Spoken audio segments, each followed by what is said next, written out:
We just saw the president talking over there. Sorry about the interjection. All right, I've got my guest still in the studio, Otunba Yomi Fakorede here, still promoting what this government has done. Now let's go back to the basics. Let's look at this election now. Yes. What are the chances of your party returning after February 14? I do believe come February 14 and after, the genuine will of the people will be shown through PDP victory. Okay. PDP will win. With all sincerity, you want to compare the enthusiasm of Nigerians in 2007 when they honestly voted for the president with the enthusiasm of Nigeria today. Look at it together. How will you assess it? How will you look at it? 2007 and 2014. I do believe we are still doing fine. Do you think it's the same enthusiasm Nigerian deployed towards fighting for the president, Goodluck Jonathan, to become the president? Do you think it's still the same enthusiasm today? Do you think he still enjoys that same general goodwill of Nigerians across board? Nothing has changed. It's just like I said, just because opposition, like you said, is social media, jumping on social media, what opposition is saying on social media does not reflect the true will of the people. Okay. It is propaganda. Okay. Propaganda is not a true reflection of individual will. Okay, let's see if it's just a reflection of the social media. I've got somebody on the line. You're welcome to the program. Hello? Yes, good afternoon. You're welcome to the program. Does the social media actually reflect the opinion of the Nigerian people indeed? Yes, I believe it does. I've been watching your show and I've been listening to this gentleman. I mean, really, PDP they're just hopeless. I mean, the president, his spokesman, Okupe, said that they know where the Chibok girls are, okay? They've had 8 months to find them and secure them. We don't hear anything about that. I think that's ridiculous. I think if Jonathan cannot get those girls free, he doesn't deserve another tenure. It is really a shame for our country. And really, I can't see what PDP is offering. They talk about the rebasing of the economy. Naira has now been devalued, so that rebasing, it must be put into question. We have a situation now where the price of per barrel has gone down to $49 a barrel from 115. That's going to have a severe impact on the economy, and these politicians are not telling the truth to Nigerians. So there's going to be great austerity in the coming years. But the other day I heard Okunjelo saying that there's going to be no problem. How can you lose 60% of your revenue and you say there's going to be no problem? So PDP are really not telling the people the truth. And so we should be looking forward to hardship, as was in the case of the austerity measures during the Shagari times, because it's coming back again. So we need a party and a government that's going to take the bull by the horns and make dramatic changes. And they're really not helping the economy.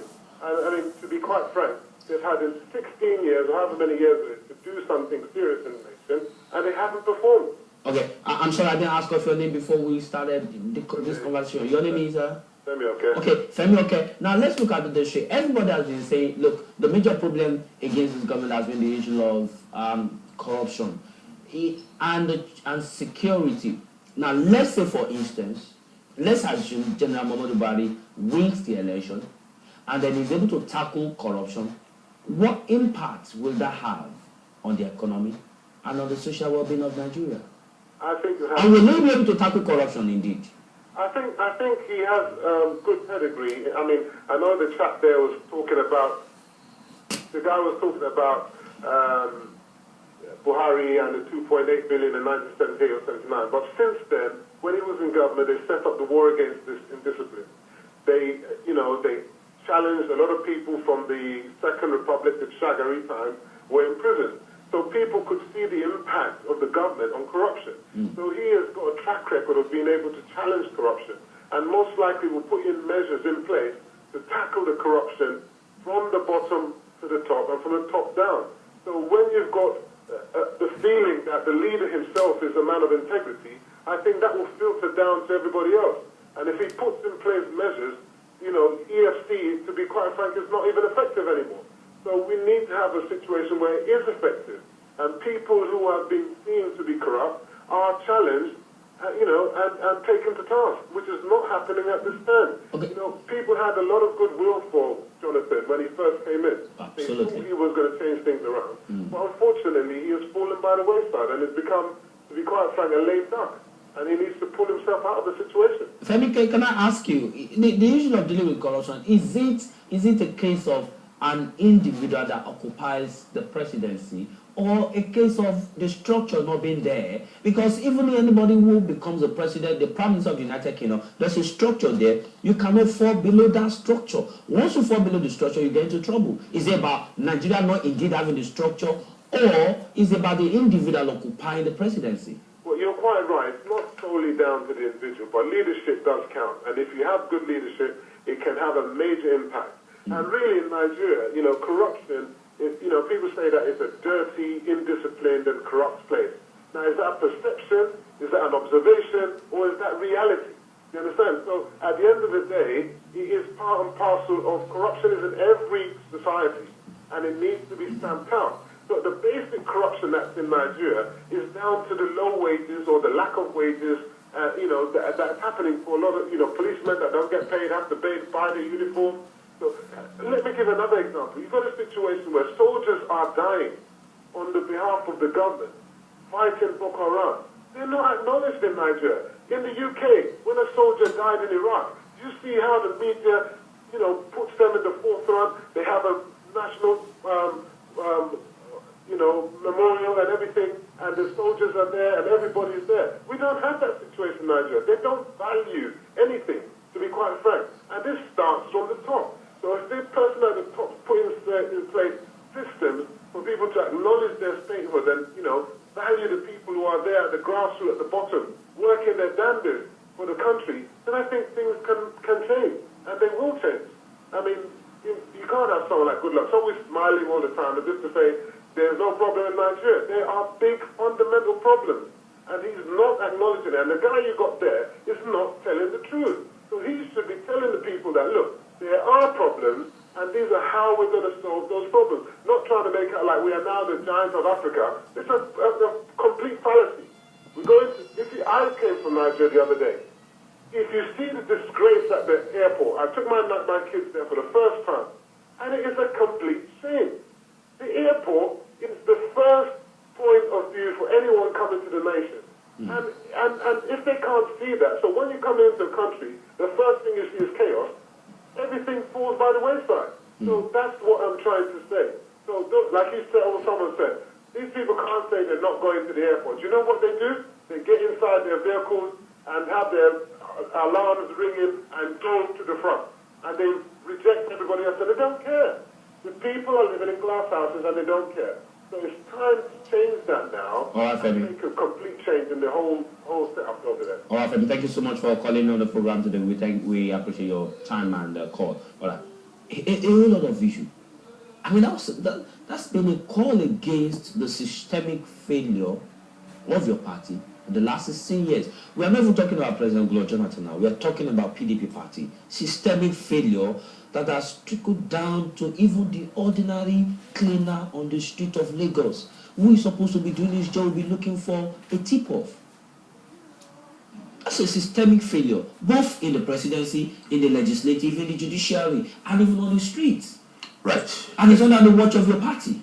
Let's break this down now, because we've got this coming from all angles, and it centers on two things: corruption, security, mismanagement.